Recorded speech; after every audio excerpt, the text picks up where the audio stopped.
아이고, 꼴 좀 봐라. 나한테 버림받더니 시장에서 생선 팔고 앉아있네?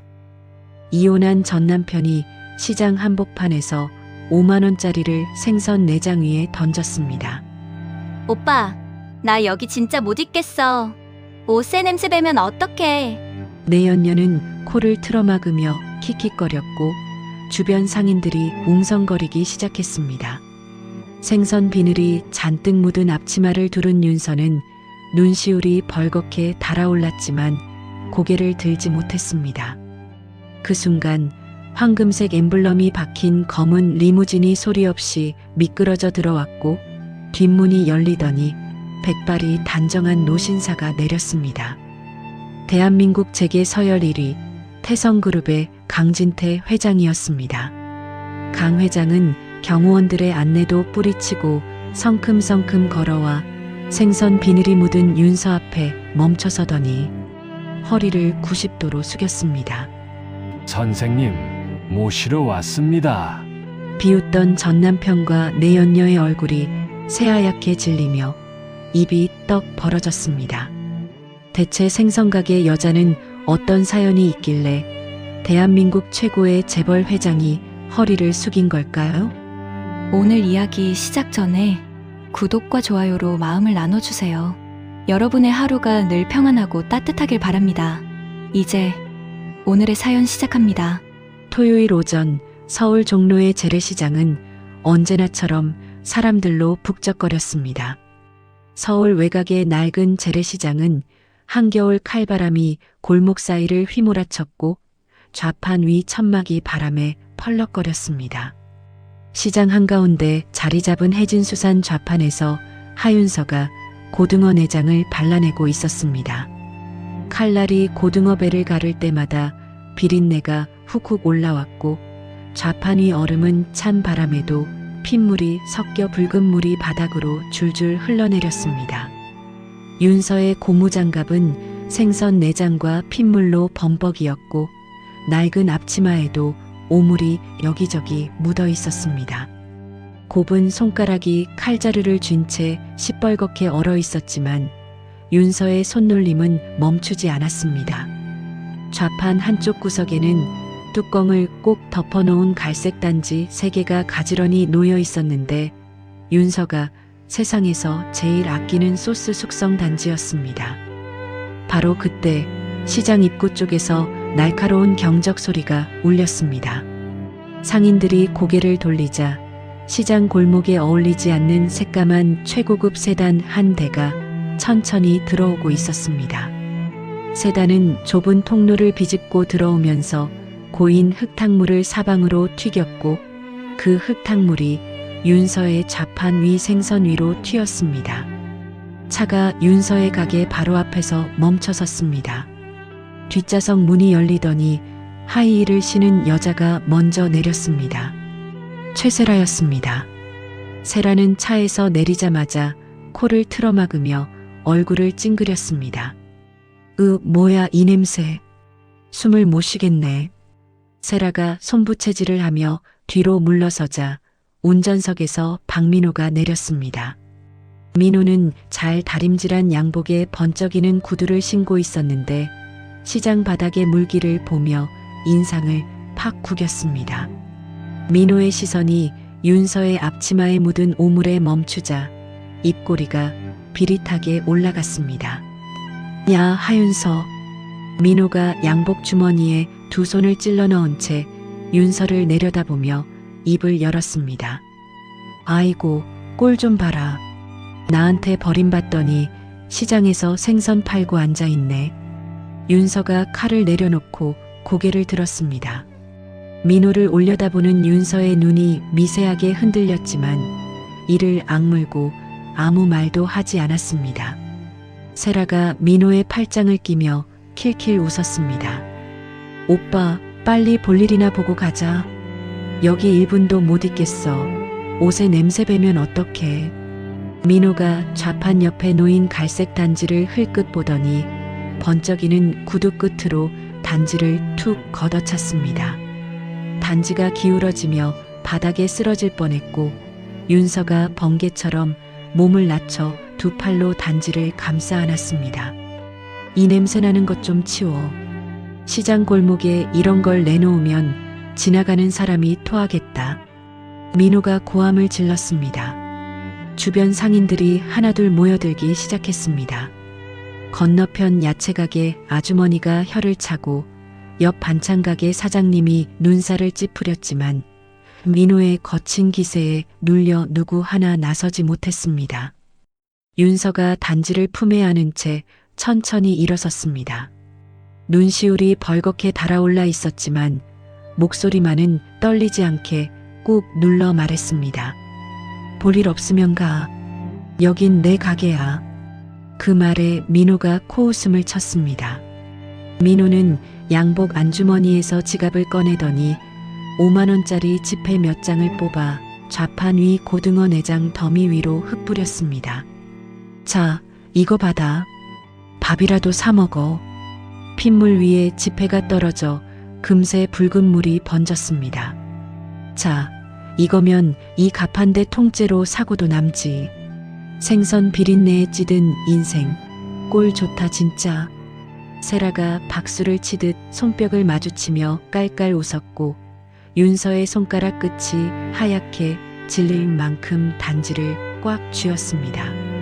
이때까지만 해도 이 시장 골목에서 벌어질 일을 아무도 예상하지 못했습니다. 민호가 돌아서려는 바로 그 순간이었습니다. 갑자기 웅성거리는 소리가 커지기 시작했습니다. 검은 양복을 빳빳하게 차려입은 남자 서너 명이 무전기를 귀에 대고 인파를 양옆으로 밀어내며 길을 만들고 있었습니다. 상인들이 좌판을 움켜쥔 채 몸을 뒤로 빼자 좁은 시장 통로 한가운데로 넓은 길이 열렸습니다. 그 사이로 거대한 검은색 리무진 한 대가 소리 없이 미끄러져 들어왔습니다. 리무진 앞 보닛에는 황금색 엠블럼이 햇빛을 받아 번쩍거렸고 차체만으로도 시장 골목 절반을 채울 만큼 압도적이었습니다. 민호의 얼굴에서 웃음기가 싹 사라졌습니다. 세라도 손뼉을 멈추고 입을 벌린 채 리무진을 바라보았습니다. 두 사람이 저도 모르게 뒷걸음질을 쳤습니다. 리무진이 윤서의 좌판 앞에 멈춰서자 경호원 한 명이 재빨리 뒷문을 열었습니다. 차 안에서 지팡이 끝이 먼저 보였습니다.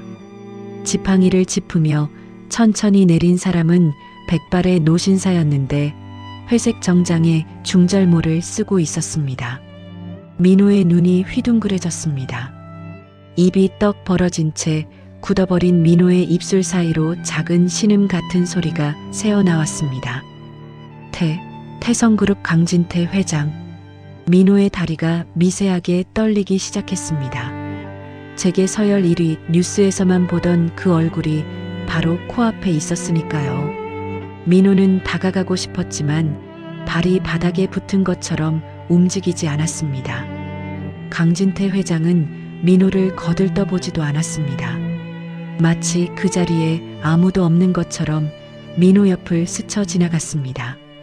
강 회장의 발걸음이 멈춘 곳은 오물 묻은 앞치마를 입고 갈색 단지를 품에 안은 윤서의 바로 앞이었습니다. 시장 전체가 조용해졌습니다. 야채가게 아주머니도 반찬가게 사장님도 구경하던 손님들도 숨을 죽이고 지켜보았습니다. 강 회장이 쓰고 있던 중절모를 벗어 경호원에게 건넸습니다. 그리고 지팡이를 옆으로 세운 뒤 윤서를 향해 허리를 깊숙이 숙였습니다. 90도 거의 직각에 가깝게 꺾인 허리였습니다. 제게 서열 1위가 생선가게 앞에서 비린내 나는 좌판 앞에서 고개를 숙이고 있었습니다. 선생님, 강 회장이 허리를 숙인 채 입을 열었습니다. 목소리가 떨리고 있었습니다. 선생님을 다시 뵙기 위해서 사람이란 사람은 다 풀어서 찾았습니다. 이렇게 다시 뵙게 되니 감사할 따름입니다.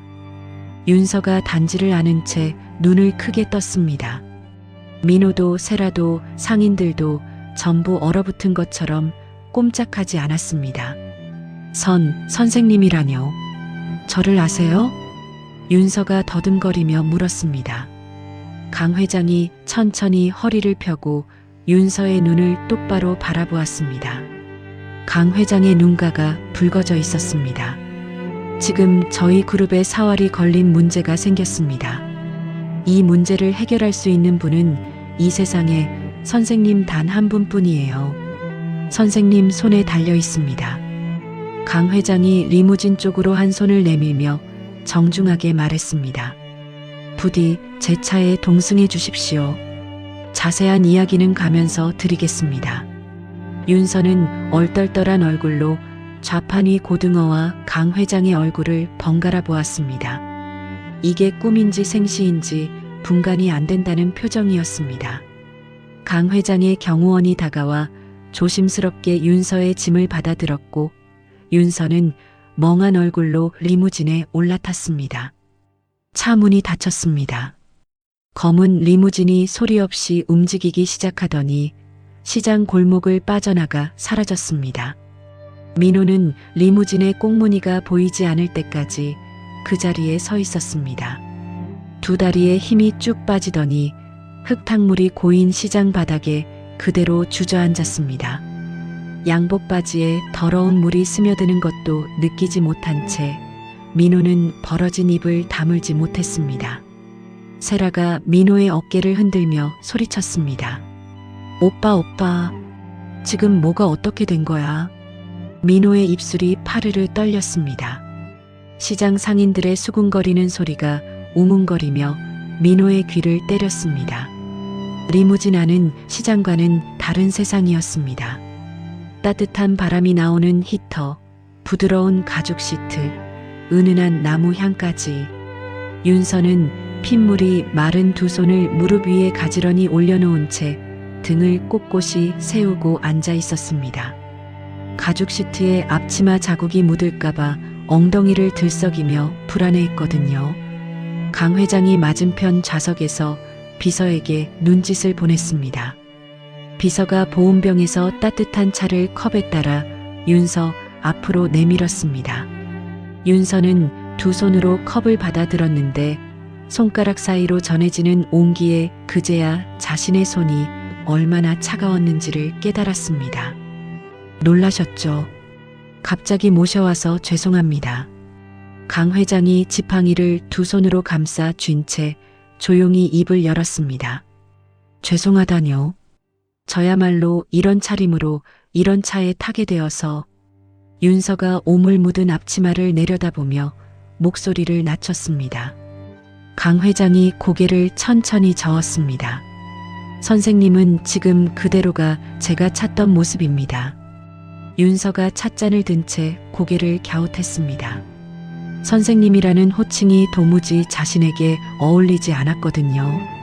강 회장은 윤서의 눈을 가만히 바라보더니 낮고 차분한 목소리로 이야기를 꺼내기 시작했습니다. 3년 전 경기도 외곽의 작은 요양원이었습니다. 페인트가 군데군데 벗겨진 복도 끝 1인실 침대 위에 뼈만 남은 노인 한 명이 누워 있었습니다. 강진태 회장이었습니다. 당시 태성그룹 안에서 경영권을 놓고 피 튀기는 싸움이 벌어지고 있었는데 강 회장의 목숨을 노리는 자들까지 나타났거든요. 강 회장은 측근 단 2명만 데리고 야반도주하듯 서울을 빠져나와 무연고 노인으로 신분을 속이고 그 요양원에 숨어들었습니다. 몸도 마음도 바닥까지 무너진 상태였습니다. 밥그릇이 앞에 놓여도 손이 가지 않았고 물 한 모금 넘기는 것조차 버거웠습니다. 간호사들이 아무리 달래도 고개를 돌려 벽만 바라봤거든요. 그렇게 열흘 가까이 아무것도 먹지 않으니 뼈가 드러날 만큼 몸이 말라갔습니다. 그러던 어느 저녁이었습니다.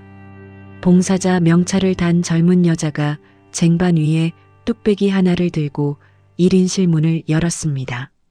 윤서였습니다.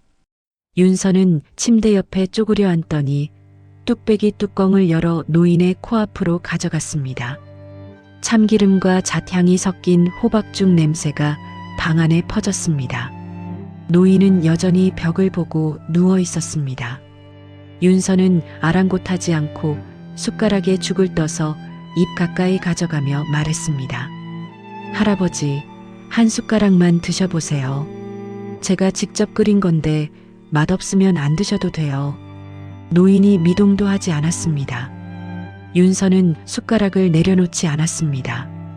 5분이 지나고 10분이 지났습니다. 윤서는 그 자세 그대로 무릎이 저려오는 것도 참으며 묵묵히 숟가락을 들고 기다렸습니다. 노인이 천천히 고개를 돌렸습니다. 푹 꺼진 눈으로 윤서를 올려다보더니 갈라진 입술을 떼었습니다. 윤서가 재빨리 숟가락을 입에 가져다 대자 노인이 죽을 한 모금 받아 삼켰습니다. 목젖이 느리게 움직이고 노인의 감은 눈가로 물기가 한 줄 흘러내렸습니다. 그날 이후 윤서는 매일 저녁 그 방을 찾았습니다. 호박죽에서 시작해 들깨미역국, 전복 소스를 얹은 흰죽까지 하루도 빠짐없이 따뜻한 음식을 들고 왔거든요. 노인은 윤서의 음식을 먹기 시작하면서 조금씩 살이 붙었고 한 달쯤 지나자 지팡이를 짚고 복도를 걸을 수 있을 만큼 기력을 회복했습니다. 리무진 안에서 이야기를 듣던 윤서의 눈이 점점 커졌습니다.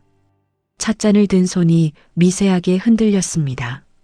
그 할아버지가 회장님이셨어요? 윤서의 목소리가 떨렸습니다. 윤서의 머릿속에 까칠하게 벽만 보던 그 노인의 얼굴이 떠올랐거든요. 밥 먹으라고 하면 괜히 투덜거리면서도 그릇은 늘 깨끗이 비우던 그 고집 센 할아버지가 바로 눈앞에 앉아있는 재벌 회장이라니요. 저는 그저 할 도리를 했을 뿐이에요. 밥을 못 드시는 분이 계시니까 끓여드린 것뿐인데요. 윤서가 고개를 숙이며 두 손으로 찻잔을 꼭 감쌌습니다. 강 회장이 지팡이를 쥔 손에 힘을 주며 천천히 물었습니다. 한 가지만 여쭙겠습니다. 선생님처럼 뛰어난 솜씨를 가진 분이 어쩌다 생선 가게를 하게 되셨습니까? 윤서의 어깨가 움찔했습니다. 창밖으로 스쳐 지나가는 가로수를 한참 바라보더니 윤서가 덤덤한 목소리로 입을 열었습니다. 아까 시장에서 보셨잖아요. 그 남자 박민호. 제 전남편이에요. 윤서는 무릎 위에 놓인 자신의 손을 내려다보며 말을 이었습니다. 제가 10년 넘게 정리한 레시피 노트가 있었어요. 소스 배합법, 숙성 방법, 온도, 시간 전부 다 적어둔 거요.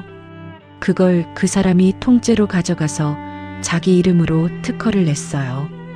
윤서의 목소리는 담담했지만 무릎 위 두 손의 손가락 끝이 하얗게 질려가고 있었습니다. 이혼 서류에 도장 찍고 나왔을 때 제 손에 남은 건 옷까지 든 가방 하나뿐이었어요. 10년 넘게 적어온 레시피 노트를 통째로 가져가서 자기 이름으로 특허를 내버렸고 제가 만든 소스로 프랜차이즈까지 차렸어요. 그 돈으로 저 여자한테 명품을 사주고 외제차를 굴리면서요. 저는 당장 잘 곳도 없어서 시장 아주머니들 창고에서 한 달을 버텼어요.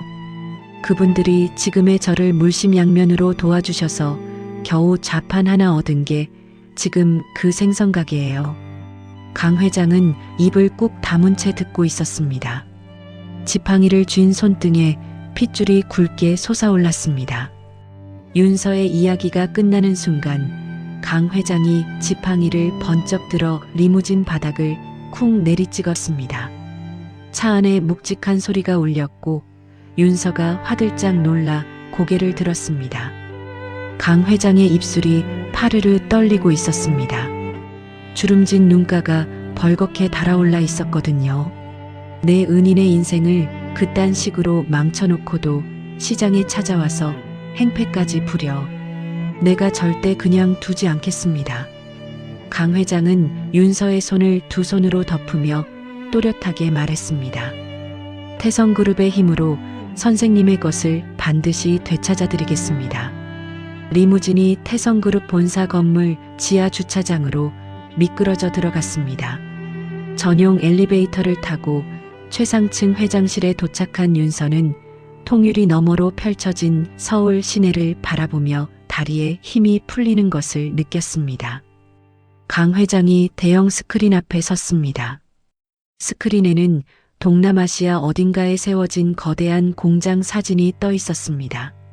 지금 태성그룹이 수천억을 쏟아부은 해외 공장이 멈춰 서 있습니다. 현지 원재료로 소스를 만들고 있는데 원재료 특유의 잡내를 도저히 잡지 못하고 있어요. 이대로면 만들어 놓은 물량 전부를 폐기해야 합니다. 강 회장이 스크린을 가리키던 손을 내려 윤서를 똑바로 바라봤습니다. 요양원에서 선생님이 만들어주신 소스의 맛을 저는 잊은 적이 없습니다. 그 비법이면 이 잡내를 잡을 수 있어요. 선생님께 이 프로젝트의 총괄 고문직을 맡아주실 것을 부탁드립니다. 윤서는 두 손을 앞치마에 문질렀습니다. 비린내가 밴 손으로 수천억짜리 프로젝트를 맡으라는 말이 실감 나지 않았거든요. 입술을 깨물며 바닥을 내려다보던 윤서의 눈에 강 회장의 구두 끝이 들어왔습니다. 고개를 들자 강 회장이 흔들림 없는 눈빛으로 윤서를 바라보고 있었습니다.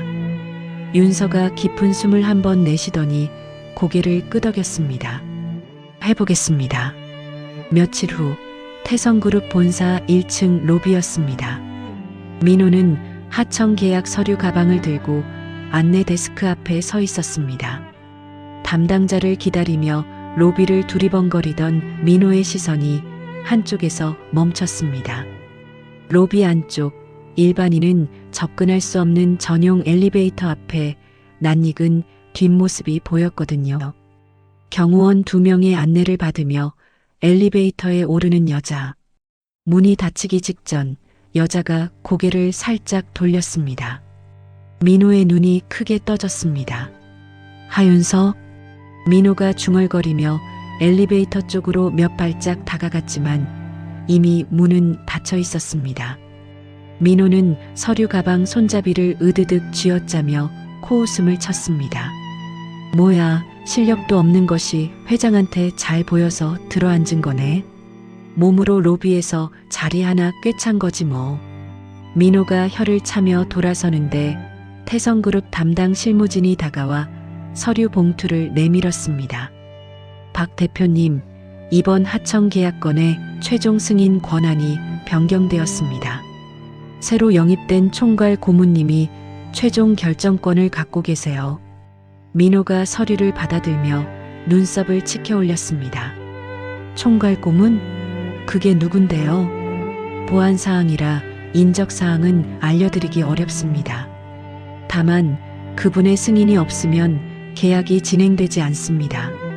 실무진이 고개를 숙이고 돌아가자 민호는 턱을 만지며 눈을 가늘게 떴습니다.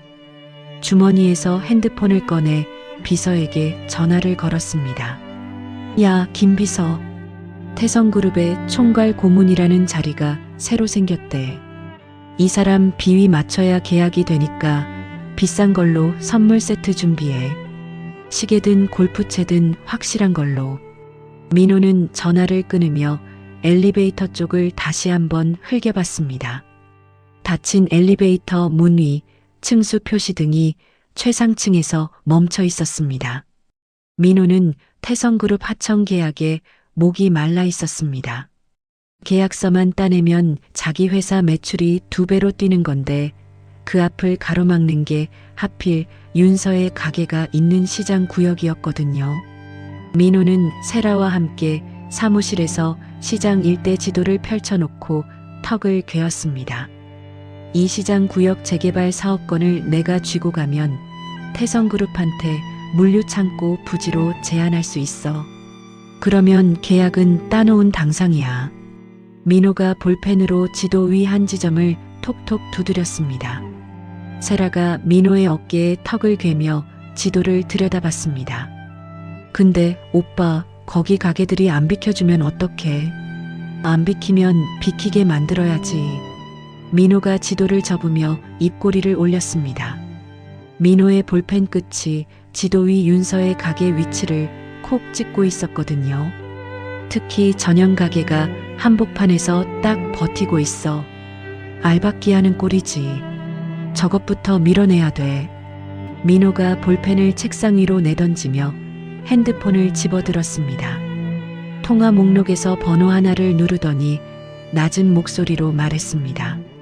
형님, 나 민호야. 사람 좀 보내줘. 오늘 밤에 시장 쪽으로.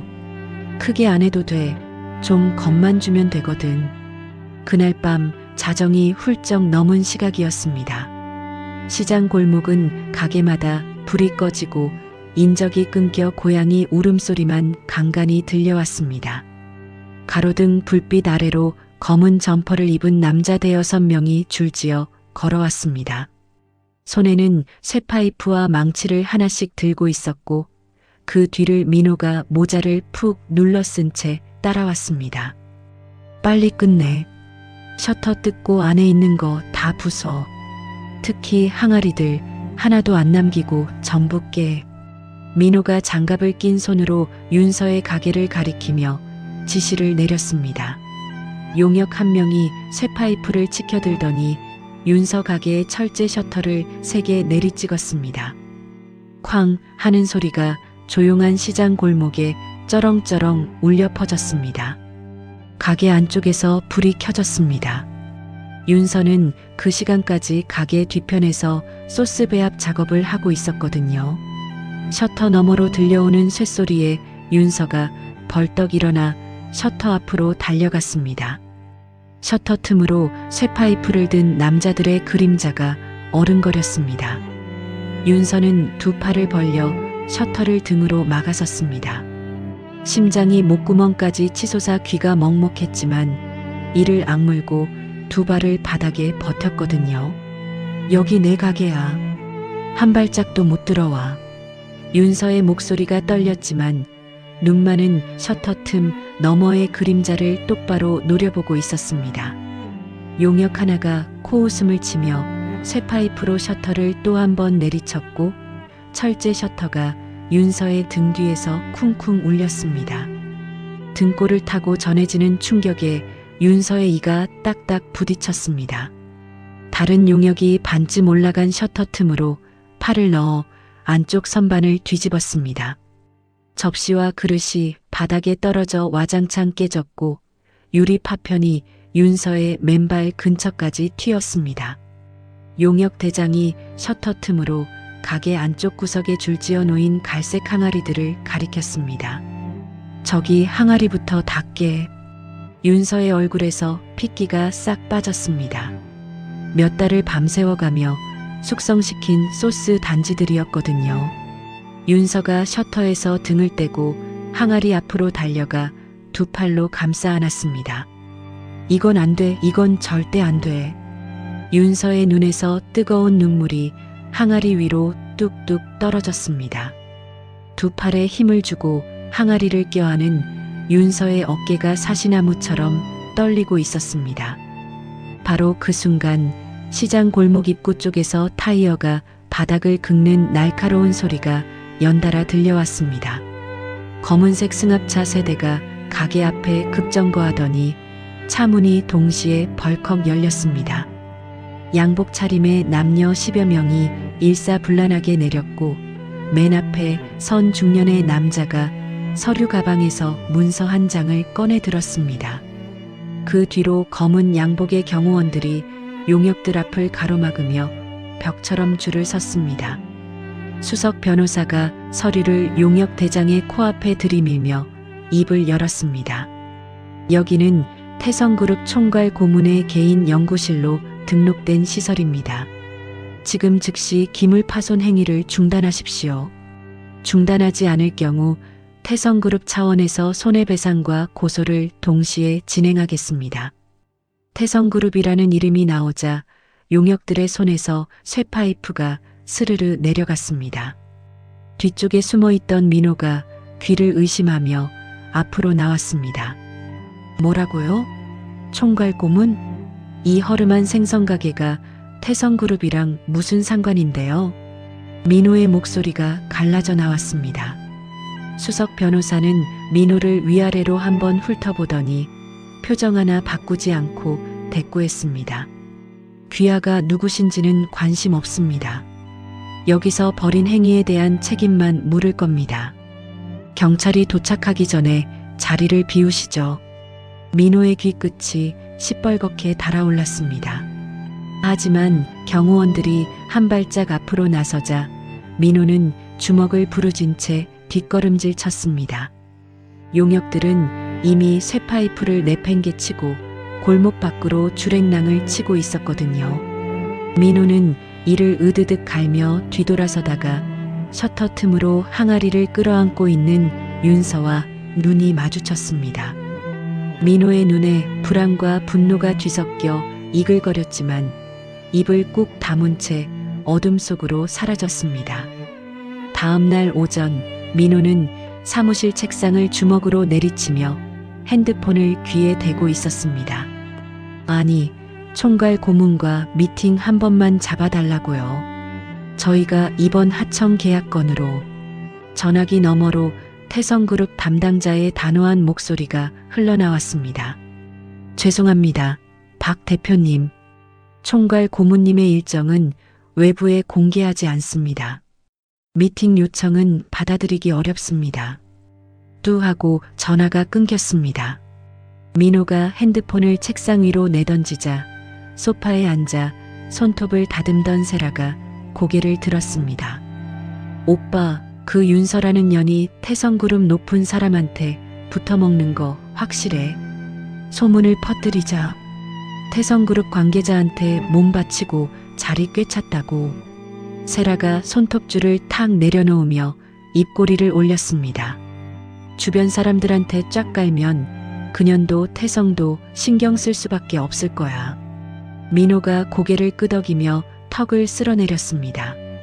동시에 태성그룹 내부 직원을 돈으로 매수해 총괄 고문이 신상을 캐내려 했지만 번번이 벽에 부딪혔습니다.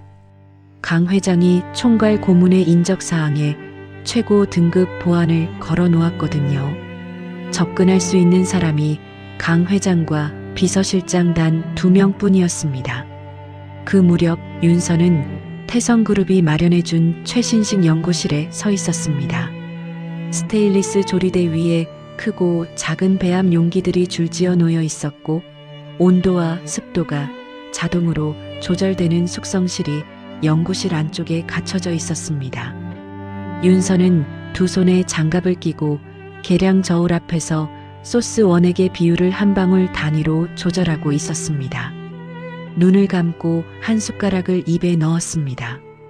입안에서 맛이 퍼지는 순간 윤서의 눈이 번쩍 떠지며 입가에 미소가 번졌습니다. 강 회장이 지팡이를 짚고 연구실 문을 열고 들어왔습니다. 윤서가 작은 시식 접시에 완성된 소스를 담아 강 회장 앞에 내밀었습니다. 강 회장이 숟가락으로 한 입 떠서 천천히 입에 넣었습니다. 눈을 감았다가 뜨는 강 회장의 숟가락 쥔 손이 미세하게 떨렸습니다. 이겁니다, 선생님. 바로 이 맛이에요. 이 소스면 해외 공장 잡내를 완벽하게 잡습니다. 강 회장의 목소리에 확신이 가득 실려 있었습니다. 윤서가 장갑을 벗으며 두 손을 앞치마에 문지르고 조용히 고개를 숙였습니다. 한편 윤서는 강 회장이 연결해준 변호사를 만나 민호가 훔쳐간 레시피 특허를 무효로 만들기 위한 준비를 비밀리에 시작했습니다. 변호사가 건넨 서류 뭉치를 넘기는 윤서의 손끝은 차가웠지만 눈빛만큼은 단단하게 굳어 있었습니다. 같은 밤 민호는 침대에서 뒤척이고 있었습니다. 시장에서 용역을 동원한 일이 태성그룹 귀에 들어갔을 테니 하청 계약이 통째로 날아갈 수도 있다는 생각에 새벽 4시까지 천장만 노려봤거든요. 민호가 벌떡 일어나 핸드폰을 집어들었습니다. 윤서의 번호를 눌러 문자를 찍기 시작했습니다. 윤서야, 그동안 내가 좀 심했어. 합의금 줄 테니까 한번 만나자. 보내기 버튼을 누른 민호는 핸드폰을 가슴 위에 올려놓고 답장을 기다렸습니다. 같은 시각 연구실 소파에서 눈을 붙이고 있던 윤서의 핸드폰 화면이 불을 밝혔습니다. 윤서가 잠결에 핸드폰을 집어들고 화면을 봤습니다. 민호의 이름 석자와 문자 내용이 어둠 속에서 환하게 떠올랐습니다. 윤서는 화면을 한참 들여다보다가 입꼬리를 한쪽으로 살짝 올렸습니다.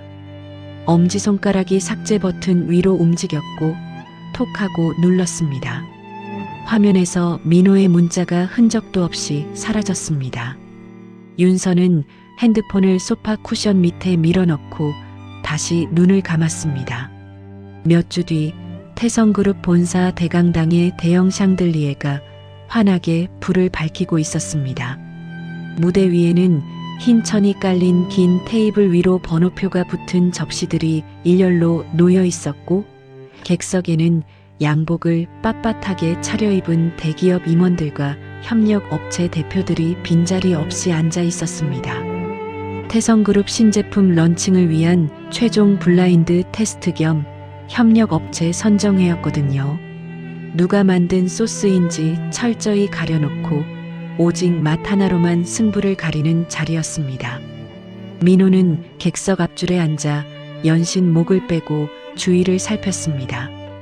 행사 시작 전부터 태성그룹 임원들이 지나갈 때마다 자리에서 벌떡 일어나 허리를 굽히고 두 손으로 명함을 내밀며 환한 웃음을 지어 보였거든요. 임원 한 명이 민호의 명함을 받아들고 고개만 까딱하고 지나가자 민호는 그 뒷모습을 향해서도 허리를 숙이고 있었습니다. 세라가 옆자리에서 민호의 팔을 잡아 끌며 속삭였습니다. 오빠, 좀 진정해. 사람들이 다 쳐다봐. 조용히 해. 오늘 이것만 따면 전부 끝나는 거야. 민호가 세라의 손을 툭 뿌리치며 낮게 내뱉었습니다. 민호는 오늘 이 자리에 윤서한테서 훔친 레시피로 만든 소스를 출품해 놓은 상태였습니다. 양복 안쪽 주머니에 넣어둔 손수건을 꺼내 이마에 땀을 찍어내는 민호의 눈이 쉴 새 없이 무대와 심사위원석 사이를 오갔습니다. 심사위원석은 무대 바로 앞에 마련되어 있었습니다. 가운데 자리에 강 회장이 앉아 있었고 양쪽으로 태성그룹 임원 넷과 이름난 요리평론가 셋이 나란히 자리를 잡고 있었습니다. 심사위원들 앞에는 번호표만 붙은 접시들이 놓여 있었는데 어떤 업체가 만든 소스인지는 심사가 모두 끝날 때까지 절대 공개하지 않는 규칙이었습니다. 첫 번째 접시부터 차례로 심사가 시작되었습니다. 심사위원들이 숟가락으로 소스를 떠서 맛보고 고개를 갸웃거리기도 하고 메모를 적기도 했습니다. 민호의 소스가 담긴 3번 접시 차례가 돌아왔습니다. 민호는 의자 팔걸이를 두 손으로 움켜쥐고 심사위원들의 입모양 하나하나를 뚫어지게 지켜봤습니다. 숟가락이 심사위원의 입에 들어가는 순간 민호는 자기도 모르게 숨을 멈췄거든요. 요리평론가 한 명이 3번 접시에 소스를 입에 넣자마자 미간을 확 찌푸렸습니다. 숟가락을 탁 내려놓고 물을 한 모금 마시더니 옆에 앉은 다른 평론가에게 고개를 돌렸습니다. 깊은 맛이 전혀 없어요. 첫맛만 강하고 뒤에서 올라오는 건 인공 조미료뿐이에요. 혀가 얼얼할 정도로 짜기까지 하고 다른 평론가도 고개를 절레절레 저으며 최전표에 낮은 점수를 적었습니다. 태성그룹 임원 하나는 3번 접시를 손등으로 밀어내며 물컵을 들이켰습니다. 민호의 얼굴에서 웃음기가 한꺼풀씩 벗겨져 나갔습니다. 넥타이 매듭을 잡아당기는 민호의 손끝이 하얗게 질려 있었고 관자놀이에 땀줄기가 흘러내렸습니다. 세라가 민호의 팔을 슬쩍 건드렸지만 민호는 무대만 노려보며 꿈쩍도 하지 않았습니다. 심사가 계속 이어졌습니다. 4번, 5번, 6번 접시가 지나갔고 심사위원들은 무덤덤한 표정으로 점수를 매겼습니다. 7번째 접시 차례가 되었을 때 강당 안의 분위기가 확 바뀌었습니다. 첫 번째 평론가가 7번 접시에 소스를 한 숟가락 떠서 입에 넣었습니다. 씹지도 않았는데 평론가의 눈이 동그랗게 커졌습니다. 숟가락을 든 채 허공에서 손이 멈춰버렸거든요. 이건 뭡니까? 평론가가 접시를 자기 쪽으로 끌어당기며 한 숟가락을 더 떴습니다. 옆에 앉은 심사위원들이 차례로 7번 접시의 소스를 맛보기 시작했고 한 명 한 명 표정이 바뀌어 갔습니다. 재료 본연의 맛이 그대로 살아있으면서 잡내가 전혀 없어요. 이 깊은 뒷맛은 도대체 어떻게 낸 겁니까? 숙성 기간이 상당할 텐데. 만장일치입니다. 최고점이요. 평론가들이 고개를 끄덕이며 채점표에 점수를 적는 동안 강 회장은 숟가락을 조용히 접시 위에 내려놓았습니다. 눈을 천천히 감았다가 떴는데 입가에 옅은 미소가 번지고 있었거든요. 강 회장의 손이 테이블 아래에서 지팡이를 꼭 쥐었습니다. 채점이 모두 끝나자 강 회장이 자리에서 일어났습니다. 지팡이를 짚고 한 계단 한 계단 천천히 단상 위로 올라갔습니다. 진행 요원이 마이크를 건네자 강 회장이 마이크를 잡고 객석을 한번 둘러봤습니다. 강당 안이 물 끼얹은 듯 조용해졌습니다. 오늘 최고점을 받은 소스는 7번째 접시입니다. 객석 여기저기서 박수가 터져 나왔습니다. 강 회장이 손을 들어 박수를 멈추게 한 뒤 말을 이었습니다. 이 소스를 개발한 분은 이번 프로젝트를 성공으로 이끈 우리 태성그룹의 총괄 고문입니다. 지금 소개하겠습니다. 강 회장이 무대 뒤쪽을 향해 손을 내밀었습니다. 객석의 모든 시선이 무대 뒤편으로 쏠렸습니다. 민호도 목을 빼고 무대를 올려다봤습니다. 그 총괄 고문이 대체 누구인지 이제야 얼굴을 볼 수 있다는 생각에 손바닥에 땀이 축축하게 배어 나왔거든요. 무대 뒤편의 문이 열렸습니다. 감색 정장을 단정하게 차려입은 여자가 모습을 드러냈습니다. 어깨를 쫙 편 채 한 걸음 한 걸음 또박또박 무대 위를 가로질러 걸어 나왔습니다.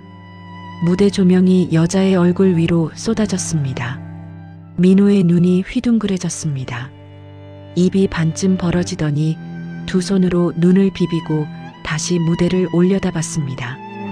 가슴 한가운데를 누가 주먹으로 세게 친 것 같았습니다. 하윤서? 민호가 의자에서 벌떡 일어나며 중얼거렸습니다. 옆자리 세라의 팔을 거칠게 잡아 흔들며 다급하게 물었습니다. 야, 저거 윤서 맞지? 저게 윤서 맞냐고. 내 눈이 이상한 거 아니지? 세라는 무대 위에 윤서를 올려다보며 입이 떡 벌어졌습니다. 손에 들고 있던 프로그램 책자가 바닥에 떨어졌는데도 줍지 못했거든요. 시장에서 비린내 나는 앞치마를 두르고 고등어 내장을 긁어내던 그 여자가 수백 명이 지켜보는 무대 위에서 조명을 받으며 서 있었습니다. 윤서가 강 회장에게 가볍게 목례를 하고 마이크를 건네받았습니다. 마이크를 쥔 윤서의 손은 살짝 떨렸지만 객석을 한번 천천히 둘러본 뒤 입을 여는 목소리는 낮고 차분했습니다. 안녕하십니까? 태성그룹 신제품 프로젝트 총괄 고문 하윤서입니다. 강당 안이 고요해졌습니다. 윤서는 소스의 개발 과정을 풀어놓기 시작했습니다.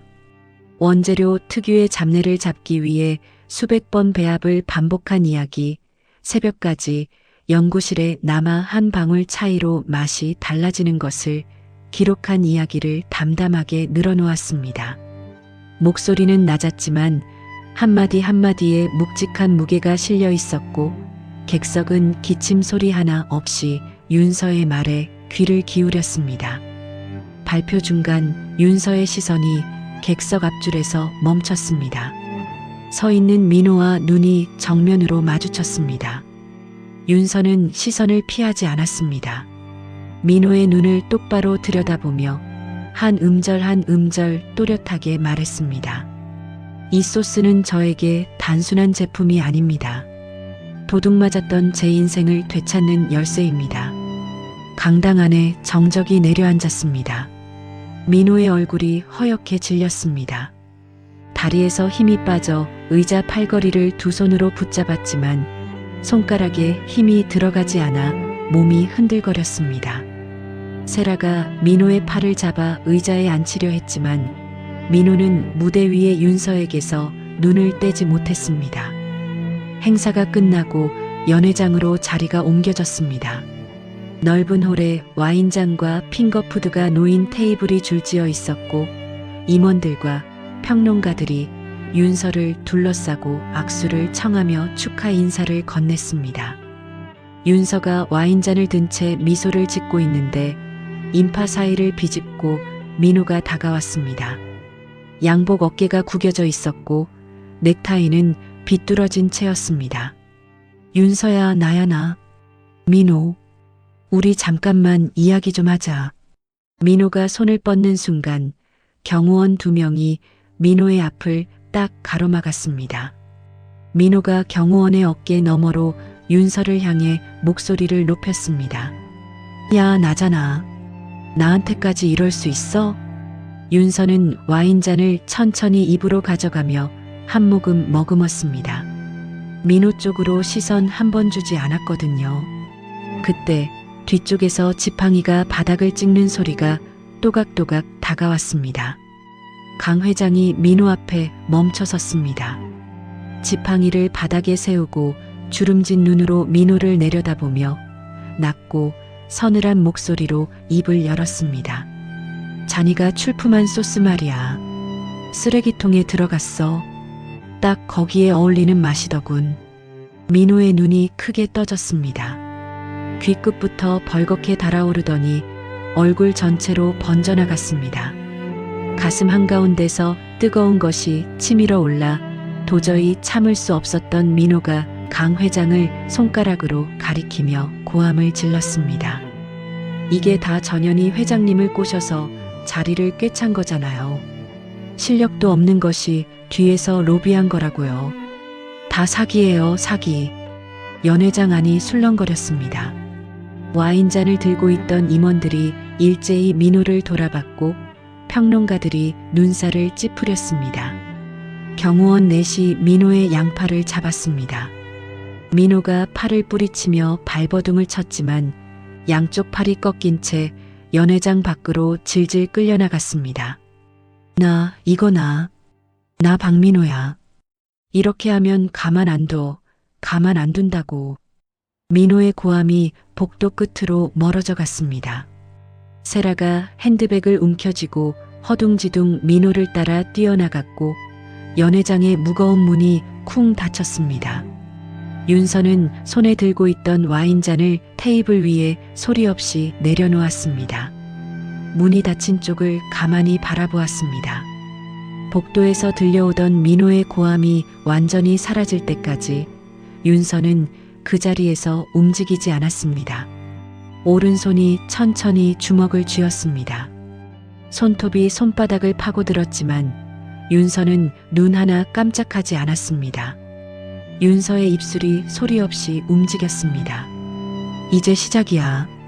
한 달 뒤 태성그룹 본사 컨벤션 홀이 전 세계에서 몰려든 사람들로 발 디딜 틈 없이 가득 찼습니다.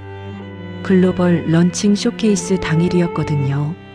홀 입구에는 각국 바이어들의 통역사가 줄지어 서 있었고 기자석에는 방송사 카메라와 마이크가 빼곡히 들어차 있었습니다. 무대 위 대형 스크린에는 태성그룹 로고가 천천히 돌아가고 있었고 객석 곳곳에서 다양한 나라 말로 웅성거리는 소리가 뒤섞여 나왔습니다. 오늘 이 자리에서 태성그룹의 신제품이 전 세계 앞에 공식으로 얼굴을 내미는 것이었습니다. 그 시각 홀 뒤편 기자 출입구 앞에 민호가 서 있었습니다. 초대장은 없었습니다. 민호는 주차장에서 담배를 피우고 있던 외신 기자에게 접근해 돈 봉투를 쥐어주고 출입증 하나를 손에 넣었거든요. 위조된 기자 출입증을 목에 건 민호는 야구 모자를 푹 눌러쓰고 기자들 틈에 섞여 홀 안으로 미끄러져 들어갔습니다. 기자석 맨 뒷줄 구석에 몸을 웅크리고 앉은 민호의 눈이 무대 위를 쉴 새 없이 훑쳤고 주머니 속에서 주먹 쥔 손이 부들부들 떨리고 있었습니다. 무대 조명이 밝아지며 윤서가 올라왔습니다. 감색 정장 위에 하얀 앞치마를 두른 윤서가 무대 한가운데 놓인 조리대 앞에 섰습니다. 카메라 여러 대가 윤서의 손끝을 비추는 가운데 윤서는 현장에서 직접 소스를 만들어 보이는 시연을 시작했습니다. 재료를 칼로 다듬고 냄비에 불 조절을 하고 나무 주걱으로 소스를 천천히 저어가며 완성해 나가는 윤서의 손놀림이 스크린에 크게 비춰졌습니다. 호란이 숨을 죽이고 윤서의 손끝을 지켜봤습니다. 시연이 끝나자 바이어 대표 한 명이 무대 위로 올라와 완성된 소스를 한 숟가락 맛보더니 엄지를 치켜 세우며 자리로 돌아갔습니다. 호란의 우레 같은 박수가 터져 나왔습니다. 윤서가 앞치마를 벗고 관객석을 향해 가볍게 허리를 숙여 인사를 하는 순간이었습니다. 기자석 뒷줄에서 의자가 쓰러지는 소리와 함께 민호가 벌떡 일어났습니다. 모자를 벗어 바닥에 내던지고 기자들 사이를 거칠게 밀치며 무대 앞까지 달려왔거든요. 경호원들이 제지하려 했지만 민호는 이미 무대 바로 아래까지 와 있었습니다. 이 여자는 산업 스파이입니다. 민호의 고함이 홀 전체에 울려 퍼졌습니다. 박수 소리가 칼로 자른 듯 뚝 멈추고 수백 개의 시선이 일제히 민호에게 쏠렸습니다. 민호는 거친 숨을 몰아쉬며 손가락으로 무대 위의 윤서를 가리켰습니다. 저 여자가 우리 회사 기밀 레시피를 훔쳐서 태성그룹에 팔아넘긴 겁니다. 저 소스는 원래 제 것이에요. 제가 개발한 겁니다. 호란이 벌집을 쑤셔 놓은 듯 술렁거렸습니다. 바이어들이 통역사를 붙잡고 무슨 소리냐며 되물었고 기자들은 일제히 카메라를 민호 쪽으로 돌렸습니다. 무대 위의 윤서는 마이크를 쥔 채 미동도 하지 않았습니다. 입술을 꾹 다물고 민호를 내려다보는 윤서의 눈빛에는 흔들림이 없었거든요. 오히려 이 순간을 기다리고 있었다는 듯 윤서의 어깨에는 힘이 잔뜩 들어가 있었습니다. 그때 심사위원석에 앉아있던 강 회장이 천천히 자리에서 일어났습니다. 지팡이를 짚고 단상 옆 통로로 걸어 나온 강 회장이 진행 요원에게 손짓을 보냈습니다. 스크린을 켜주시오. 강 회장의 목소리는 낮았지만 마이크를 통해 홀 구석구석까지 또렷하게 퍼져나갔습니다. 무대 위 대형 스크린에 불이 들어오며 영상 하나가 재생되기 시작했습니다. 화면에 낡은 주방이 나타났습니다. 3년 전 요양원 주방이었습니다. 봉사자 명찰을 단 윤서가 조리대 앞에 서서 소스를 만들고 있었습니다. 냄비에 재료를 넣고 불을 줄이고 나무 주걱으로 천천히 저으며 맛을 보는 윤서의 모습이 선명하게 찍혀 있었습니다. 영상이 바뀌더니 날짜가 또렷하게 찍힌 윤서의 자필 연구 노트가 한 장 한 장 화면에 떠올랐습니다. 배합 비율, 숙성 온도, 시간까지 윤서의 손글씨로 빼곡하게 적힌 기록이었는데 노트에 찍힌 날짜는 민호가 특허를 낸 시점보다 2년이나 앞선 것이었습니다. 호란이 다시 웅성거렸습니다. 기자들이 스크린의 날짜를 확인하며 고개를 돌려 민호를 봤습니다.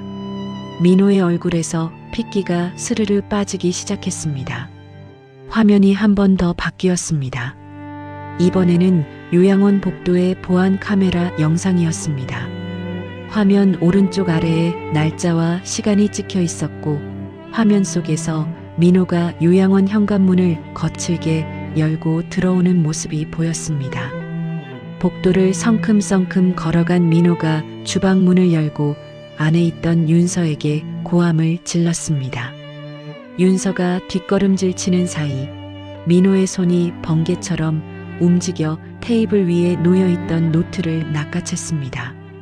민호가 그 노트를 양복 안쪽에 쑤셔넣고 뒤도 돌아보지 않은 채 주방을 나가는 장면이 카메라에 또렷하게 찍혀 있었습니다. 홀 안에 있던 수백 명이 동시에 스크린을 올려다보며 숨을 멈췄습니다.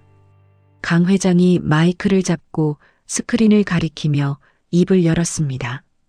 이 영상은 당시 요양원에 설치되어 있던 보안 카메라에 우연히 기록된 것입니다. 저 사람이 하윤서 선생님의 연구 노트를 훔쳐가는 장면이 고스란히 남아 있었습니다. 민호의 두 무릎이 후들거리기 시작했습니다. 얼굴이 허옇게 질려 종이장 같았고 입술이 파르르 떨렸지만 한마디도 나오지 않았거든요. 기자들이 일제히 자리에서 일어나 민호에게 카메라를 들이댔습니다. 플래시가 쉴 새 없이 터지며 민호의 얼굴을 사방에서 비췄습니다. 민호는 두 팔로 얼굴을 가리며 고개를 돌렸지만 어디로 고개를 돌려도 플래시 빛이 눈을 찔렀습니다. 강 회장이 지팡이를 바닥에 한 번 찍고 한 발짝 앞으로 나서며 또렷하게 말했습니다. 남의 인생을 훔친 자와는 거래하지 않습니다. 이것이 태성그룹의 원칙입니다. 강 회장의 목소리가 홀 안에 울려 퍼지는 동안 바이어들이 고개를 끄덕이며 박수를 보냈습니다.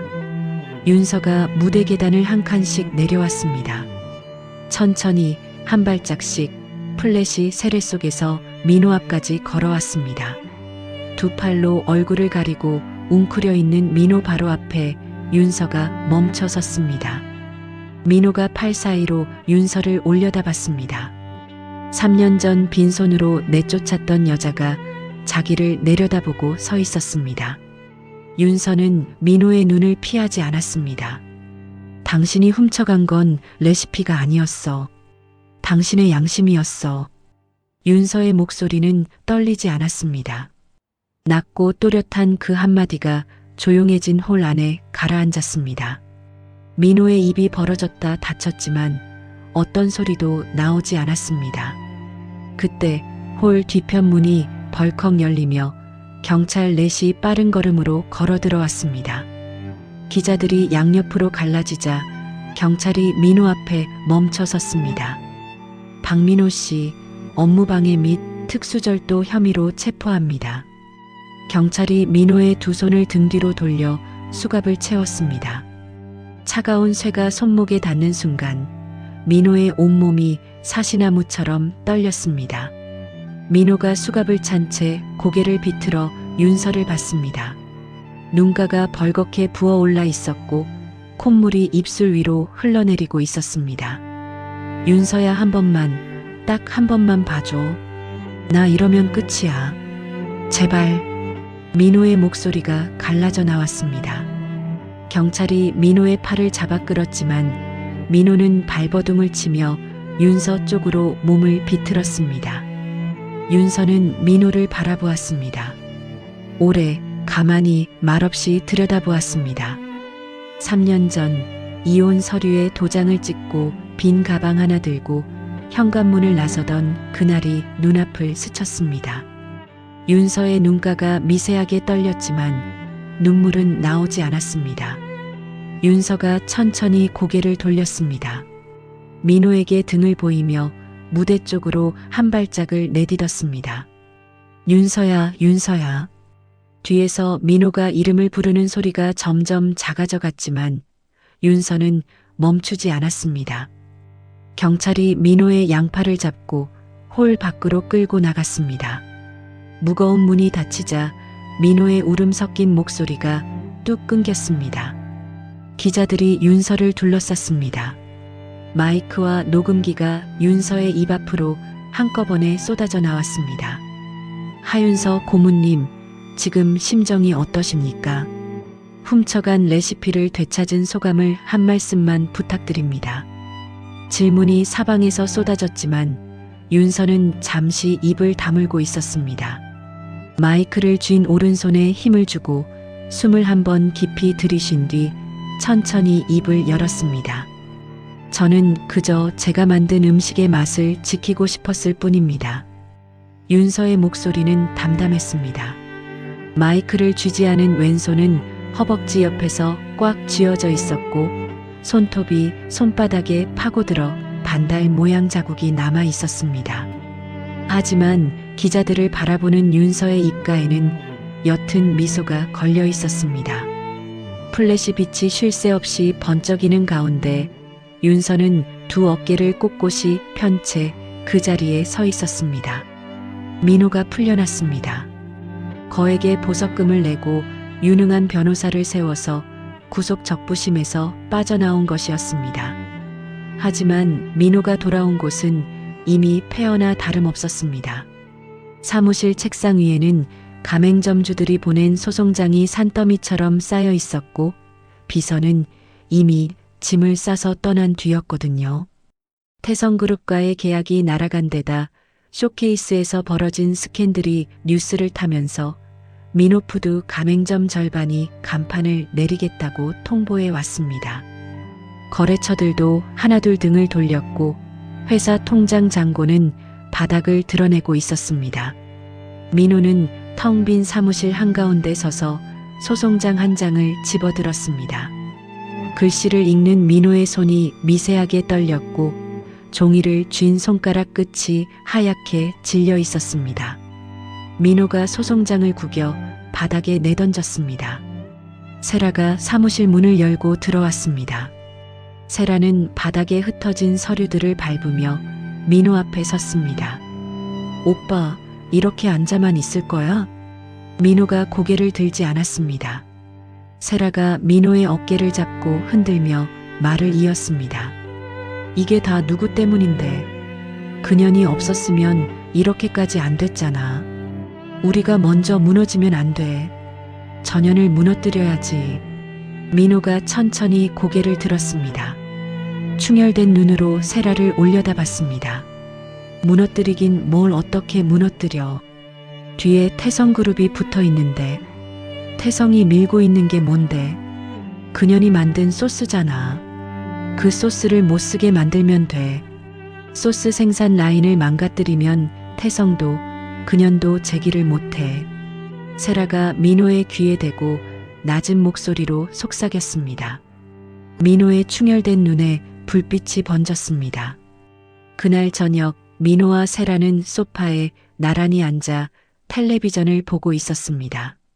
뉴스 화면에 태성그룹 공장 전경이 나오며 앵커가 태성그룹이 신제품 대량 생산을 앞두고 있다는 소식을 전했습니다.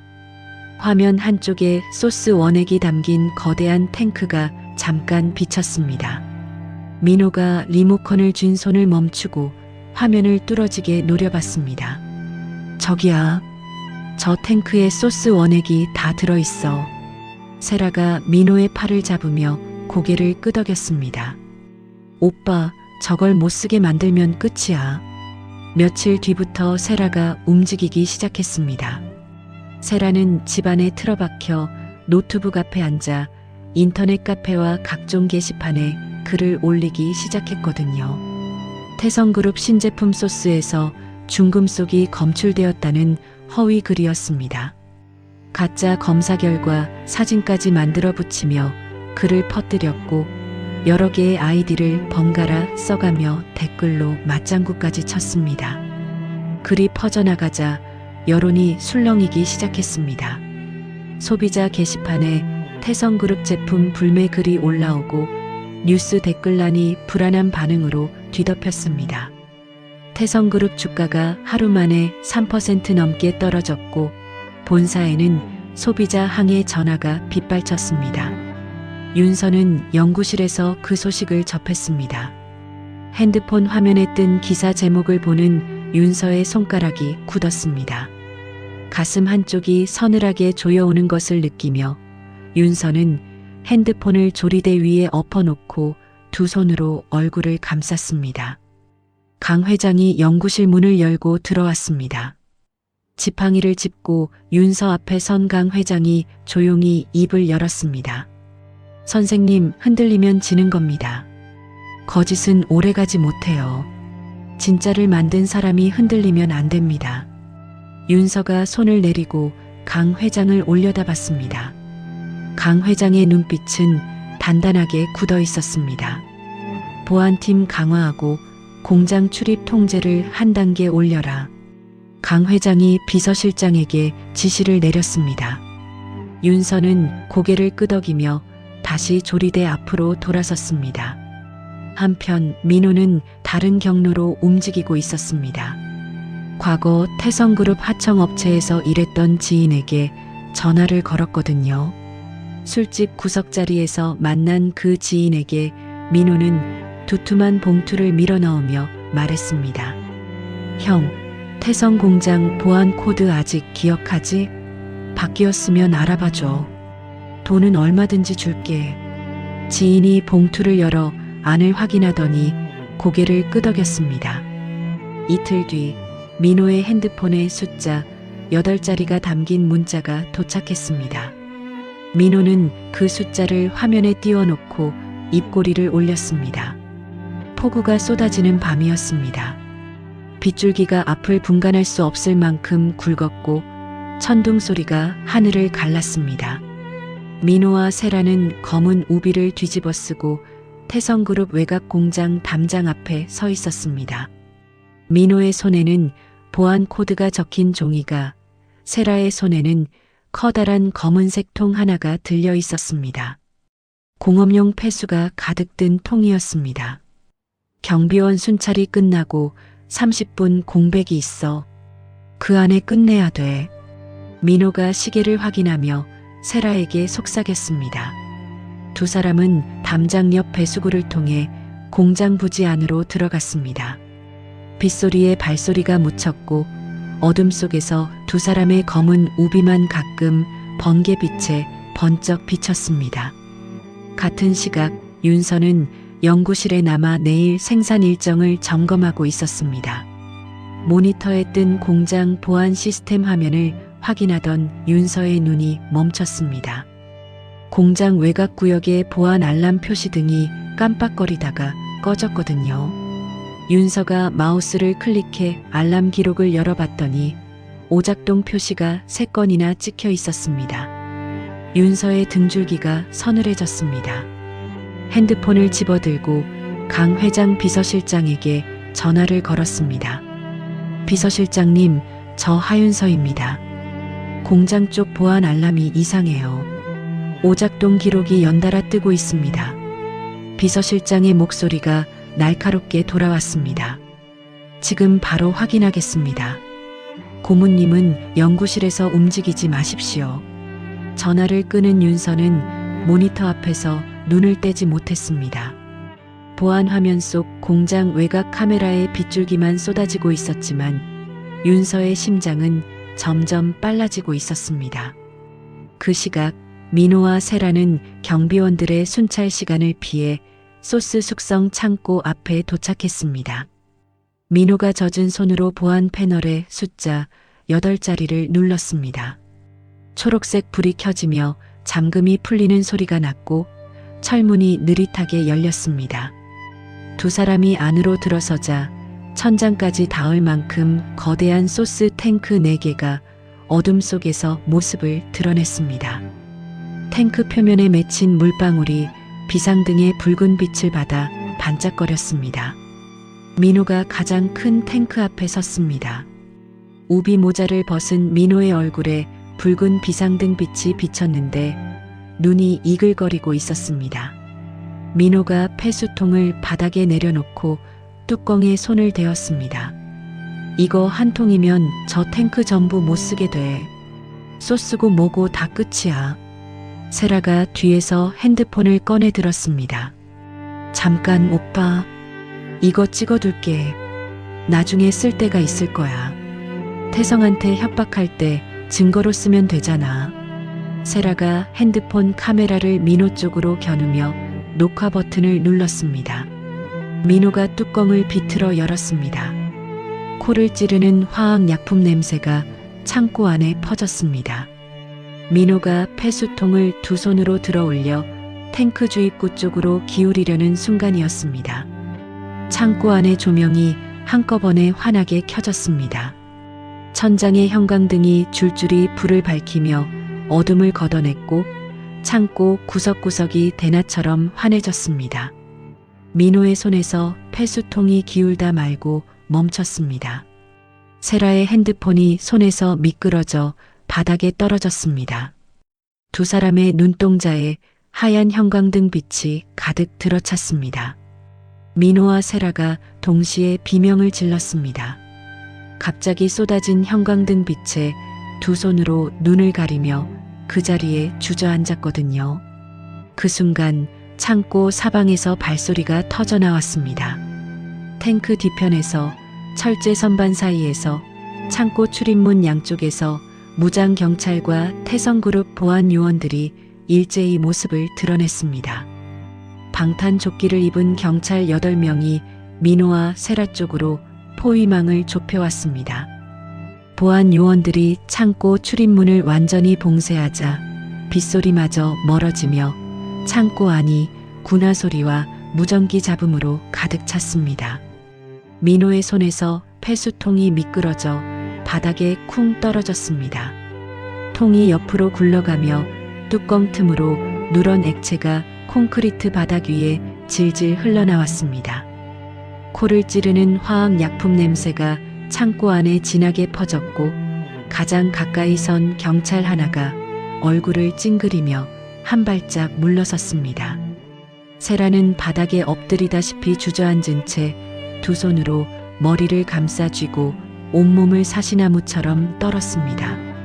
세라의 핸드폰이 바닥에 떨어져 화면이 깨졌는데 녹화 중이던 빨간 불빛만 깜빡거리고 있었습니다.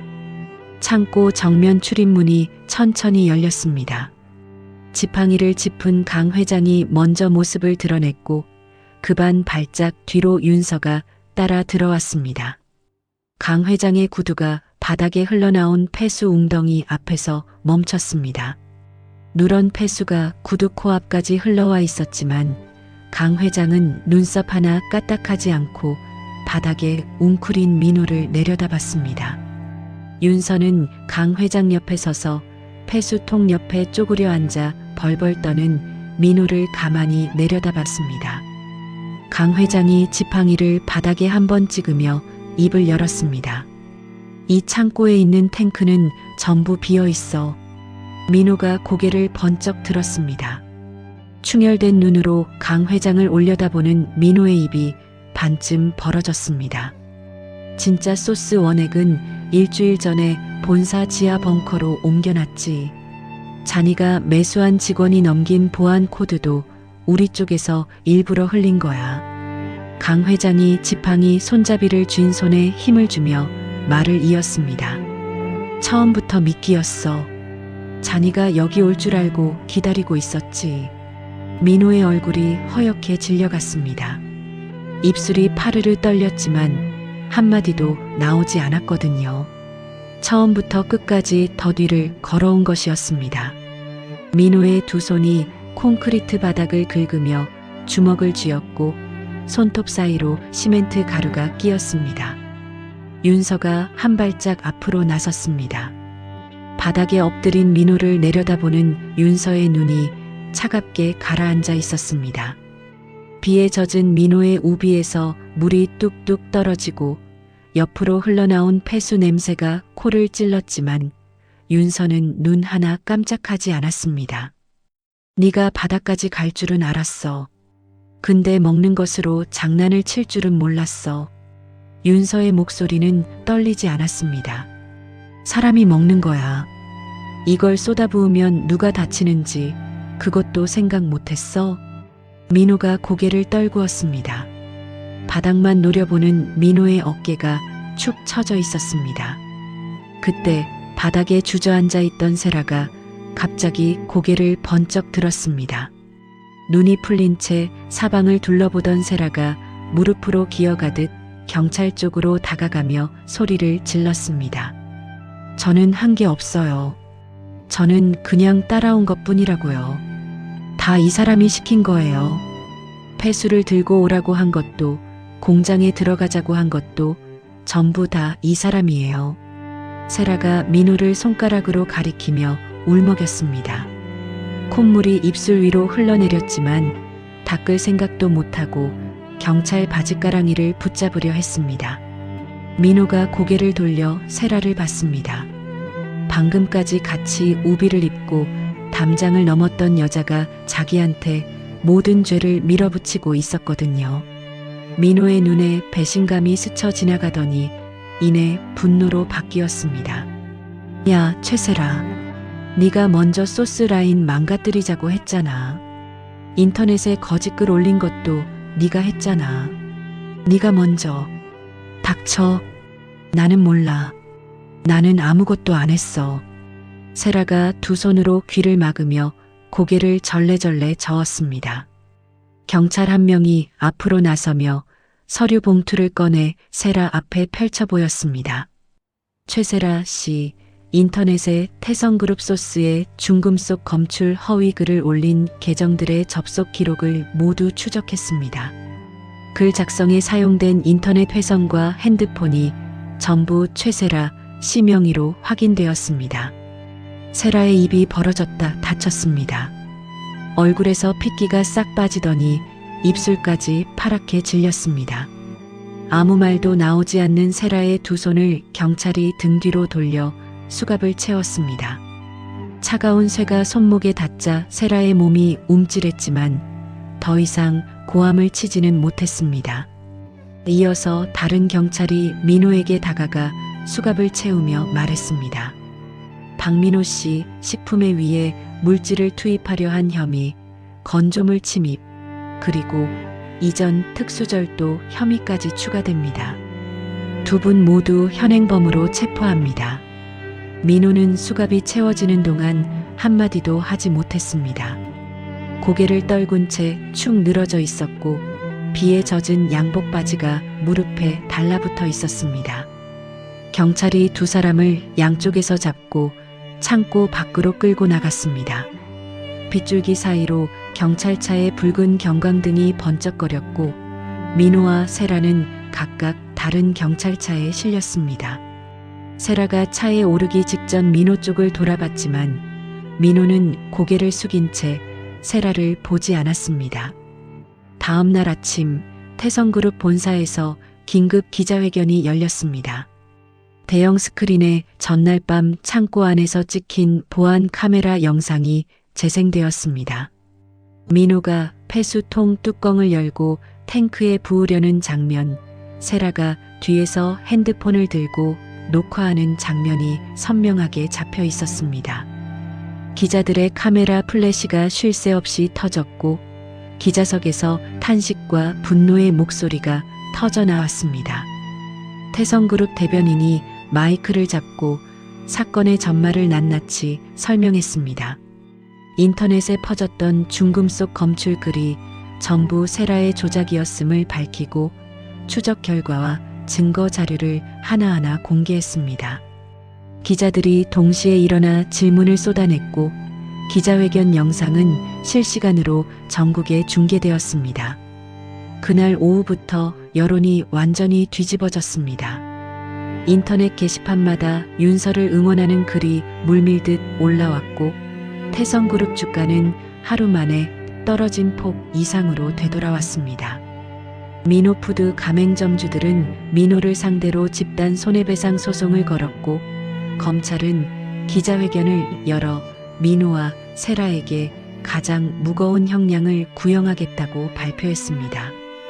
며칠 뒤 윤서는 경찰서 유치장을 찾았습니다. 면회실 철창 너머로 민호가 앉아 있었습니다. 며칠 사이에 광대뼈가 도드라질 만큼 볼이 꺼져 있었고 눈 밑에는 검은 그림자가 짙게 내려앉아 있었습니다. 유치장 복도에서 풍기는 눅눅한 냄새와 형광등의 차가운 불빛 사이로 민호의 모습은 불과 며칠 전과는 딴 사람 같았습니다. 윤서를 본 민호의 눈이 커졌습니다. 의자에서 벌떡 일어나 철창에 두 손을 갖다 붙이며 몸을 앞으로 내밀었습니다. 윤서는 아무 말 없이 가방에서 서류 봉투 하나를 꺼냈습니다. 철창 아래 틈으로 봉투를 밀어 넣었습니다. 민호가 떨리는 손으로 봉투를 집어들고 안에서 서류를 꺼냈습니다. 첫 장에 적힌 글씨를 읽는 민호의 눈동자가 좌우로 빠르게 흔들렸습니다. 민호가 훔쳐가서 자기 이름으로 낸 레시피 특허가 정식으로 말소되었다는 통보서였거든요. 서류를 쥔 민호의 손이 바들바들 떨렸습니다. 종이가 구겨질 만큼 세게 움켜쥐더니 서류를 가슴에 끌어안고 철창에 이마를 대며 울음을 터뜨렸습니다. 목 안에서 끓어오르는 소리가 면회실 안에 울려 퍼졌습니다. 윤서야, 내가 잘못했어. 전부 다 내가 잘못한 거야. 나 좀 살려줘. 한 번만, 딱 한 번만 봐줘. 민호의 울음이 갈라진 목소리로 쏟아져 나왔습니다. 콧물과 눈물이 뒤범벅된 채 철창에 매달려 오열하는 민호를 윤서가 가만히 내려다봤습니다. 윤서의 눈가가 미세하게 떨렸습니다. 3년 전 이혼 서류에 도장을 찍고 빈 가방 하나 들고 새벽 어둠 속으로 현관문을 나서던 그날이 눈앞에 아른거렸습니다. 그날 차가웠던 문 손잡이의 감촉이 손바닥에 되살아나는 것 같았지만 윤서는 입술을 꾹 깨물었을 뿐 눈물은 흘리지 않았습니다. 나는 더 이상 너한테 볼 일 없어. 윤서의 목소리는 낮고 담담했습니다. 그 한마디를 남기고 윤서는 몸을 돌렸습니다. 뒤에서 민호가 윤서의 이름을 목이 터져라 불렀지만 윤서는 뒤돌아보지 않았습니다. 면회실 문을 열고 나가는 윤서의 발소리만 복도에 또각또각 울렸고 문이 닫히자 민호의 울음소리가 뚝 끊겼습니다. 윤서가 경찰서 건물 밖으로 나왔습니다. 비가 갠 뒤에 하늘이 높고 맑았습니다. 윤서는 건물 앞 계단 위에 멈춰서서 고개를 들어 하늘을 올려다봤습니다. 파란 하늘이 끝없이 펼쳐져 있었고 빗물에 씻긴 공기가 코끝으로 시원하게 밀려들었습니다. 윤서가 깊은 숨을 한번 들이쉬고 천천히 내뱉었습니다. 가슴속에 돌덩이처럼 눌려있던 무언가가 숨결을 따라 빠져나가는 것 같았습니다. 윤서의 어깨가 조금씩 내려왔고 꽉 쥐고 있던 두 주먹이 느슨하게 풀렸습니다. 1년이 흘렀습니다. 교도소 식당에 점심시간을 알리는 종이 울렸습니다. 회색 죄수복을 입은 민호가 쟁반을 들고 배식구 앞에 줄을 섰습니다. 쟁반 위에 묽은 된장국 한 그릇과 말라 비틀어진 생선 한 토막, 김치 몇 쪽이 놓였습니다. 된장국은 건더기 없이 물만 뿌옇게 흔들렸고 생선은 살이 바싹 말라 젓가락으로 집으면 부스러질 것 같았습니다. 민호는 식당 구석자리에 쟁반을 내려놓고 앉았습니다. 숟가락을 들어 된장국을 한 입 떠넣었는데 아무 맛도 나지 않았습니다. 말라 비틀어진 생선 토막을 젓가락으로 건드리는 순간 민호의 손이 멈췄습니다. 윤서가 차려주던 밥상이 떠올랐거든요. 기름이 자르르 흐르는 고등어구이, 갓 지은 쌀밥에서 올라오던 뜨거운 김, 윤서가 직접 담근 소스를 한 숟가락 얹어주며 맛있게 먹으라고 웃던 그 얼굴까지. 숟가락을 쥔 민호의 손이 부들부들 떨리더니 쟁반 위로 눈물이 뚝 떨어졌습니다. 한 방울, 두 방울, 연달아 떨어진 눈물이 묽은 된장국 위에 동그란 파문을 만들었습니다. 민호는 숟가락을 쥔 채 고개를 숙이고 소리 없이 어깨를 들썩였습니다. 옆자리 수감자가 힐끗 쳐다봤지만 민호는 아랑곳하지 않고 쟁반 위에 이마를 묻다시피 엎드렸습니다. 같은 시각 서울 도심의 대형 전광판에 태성그룹 신제품 광고가 떠올랐습니다. 윤서의 진심이라는 이름이 붙은 소스 제품이었습니다.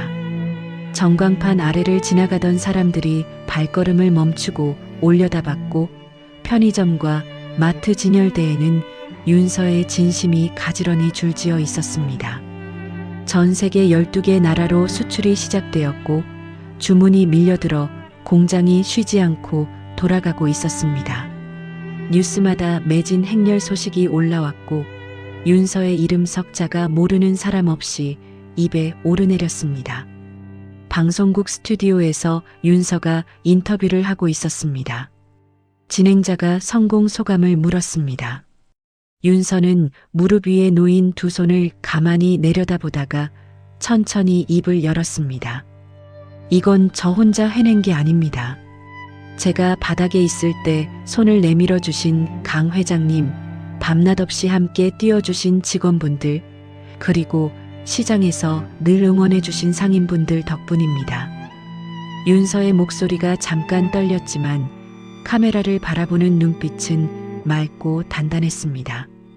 저는 그분들 덕분에 여기 앉아 있는 겁니다.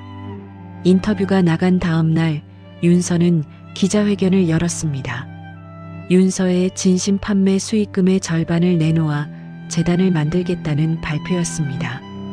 독거노인과 밥을 굶는 아이들에게 따뜻한 밥 한 끼를 대접하는 재단이었고 이름은 따뜻한 한 끼였습니다. 기자들이 수익금의 절반이면 어마어마한 금액인데 부담이 되지 않느냐고 물었습니다. 윤서는 고개를 저으며 대답했습니다. 제가 가장 힘들었을 때 저를 살려준 건 따뜻한 밥 한 그릇이었거든요. 그걸 돌려드리고 싶을 뿐입니다. 재단 출범식 날이 밝았습니다. 서울 시내 한복판에 마련된 행사장에 사람들이 구름처럼 모여들었습니다. 행사장 입구에 따뜻한 한 끼 재단 현판이 걸려 있었고 빨간 천으로 덮인 현판 앞에 윤서가 서 있었습니다. 강 회장이 지팡이를 짚고 행사장에 들어섰습니다. 1년 전보다 혈색이 좋아져 있었고 걸음걸이도 한결 가벼워 보였습니다. 강 회장이 윤서 옆에 나란히 서자 윤서가 강 회장을 올려다보며 고개를 숙였습니다. 회장님, 와주셔서 감사합니다. 내가 안 오면 되겠어? 이 자리는 빠질 수 없지. 강 회장이 윤서의 어깨를 가볍게 두드리며 눈가에 주름을 지었습니다. 그때 행사장 뒤쪽이 술렁거렸습니다. 재래시장 상인들이 우르르 몰려오고 있었거든요. 과일 가게 아주머니가 맨 앞에서 꽃다발을 들고 뛰어왔고 떡볶이 포장마차 아저씨가 그 뒤를 따랐습니다. 생선 좌판 옆 건어물 가게 사장님, 순대국집 할머니, 분식집 부부까지 시장 골목에서 얼굴을 맞대고 살던 사람들이 가게 문을 닫고 달려온 것이었습니다. 과일 가게 아주머니가 윤서 앞에 꽃다발을 안기며 울먹였습니다. 윤서야, 우리 시장 자랑이다. 진짜 자랑이야. 윤서가 꽃다발을 받아 안으며 눈시울을 붉혔습니다. 상인들이 하나둘 다가와 윤서의 손을 잡고 등을 두드리고 잘했다며 목소리를 높였습니다. 윤서는 상인들 사이에서 연신 고개를 숙이며 고맙다는 말을 되풀이했습니다. 현판 제막식이 끝나고 강 회장이 윤서 옆에 나란히 앉아 차를 마시고 있었습니다. 강 회장이 찻잔을 내려놓으며 윤서에게 물었습니다. 선생님, 이제 요리사로서 꿈은 다 이루셨잖아요. 다음 목표는 뭡니까? 윤서가 가방 안에서 낡은 노트 한 권을 꺼냈습니다. 모서리가 닳고 표지가 바랜 노트였습니다. 시장에서 고등어를 손질하던 시절부터 들고 다녔던 윤서의 손때가 잔뜩 묻은 레시피 노트였거든요. 윤서가 노트를 두 손으로 들어 보이며 웃었습니다. 세상에서 가장 따뜻한 밥을 짓는 사람이 되고 싶어요. 강 회장이 노트를 바라보다가 고개를 끄덕이며 입꼬리를 올렸습니다. 선생님이라면 되고도 남지. 행사가 끝나갈 무렵 행사장 한쪽에 긴 테이블이 차려졌습니다. 윤서가 직접 만든 비빔밥이었습니다. 나물과 고추장, 참기름 냄새가 행사장 가득 퍼졌거든요. 윤서와 강 회장, 시장 상인들이 나란히 앉아 숟가락을 들었습니다. 비빔밥을 한 입 떠넣은 과일 가게 아주머니가 엄지를 치켜 세웠고 떡볶이 아저씨가 맛있다며 소리를 질렀습니다. 강 회장은 숟가락을 들고 천천히 비빔밥을 비비며 눈을 감았다가 떴는데 눈가가 촉촉해져 있었습니다. 윤서가 상인들 사이에서 활짝 웃으며 밥을 떠먹는 모습 옆으로 교도소 독방에서 벽을 보고 웅크린 민호의 모습이 스쳐 지나갔습니다. 좁은 독방 안 무릎을 끌어안고 콘크리트 벽에 등을 기댄 민호의 눈이 허공을 바라보고 있었습니다. 형광등 불빛 아래 민호의 볼에 마른 눈물 자국이 두 줄 나 있었습니다. 다시 행사장이었습니다. 웃음소리가 가득한 테이블 위로 햇살이 쏟아지고 있었습니다. 윤서가 자리에서 일어나 앞치마를 집어들었습니다. 앞치마 끈을 허리에 단단히 묶고 주방 쪽으로 걸어갔습니다. 등을 꼿꼿이 세운 윤서의 뒷모습 위로 햇빛이 내려앉았습니다. 화면이 천천히 어두워졌습니다. 진심은 반드시 통한다는 글씨가 떠올랐습니다. 윤서는 아무것도 없는 바닥에서 시작했습니다. 남편이라고 믿었던 사람에게 레시피를 빼앗기고 이름까지 잃고 재래시장 생선 좌판 앞에서 비린내를 맡으며 하루하루를 버텼습니다. 누가 봐도 다시 일어서기 어려운 상황이었습니다. 그런데 윤서는 포기하지 않았습니다. 바닥에서도 자기 손으로 만든 음식의 맛만큼은 놓지 않았거든요. 진심을 다해 만든 죽 한 그릇이 쓰러져 가던 노인을 살렸고 그 인연이 돌고 돌아 윤서의 인생을 통째로 바꿔놓았습니다. 거짓은 아무리 그럴듯하게 포장해도 결국 들통이 납니다. 남의 것을 훔쳐서 세운 성공은 모래 위에 지은 집과 같아서 한순간에 무너져 내리거든요. 반대로 진심은 시간이 걸리더라도 반드시 빛을 봅니다. 윤서가 밤새워 숙성시킨 소스처럼 정성과 진심은 세월이 지날수록 깊어지고 단단해지니까요. 지금 힘든 시간을 보내고 계신 분이 계시다면 윤서의 이야기를 떠올려 주세요. 바닥이라고 생각한 그 자리가 다시 올라가는 출발점이 될 수 있습니다. 포기하지 않으면 진심은 반드시 통합니다. 오늘의 영상이 마음에 닿으셨다면 구독과 좋아요, 따뜻한 댓글 하나 부탁드립니다. 여러분의 응원이 큰 힘이 됩니다. 이야기 꽃피다였습니다. 감사합니다.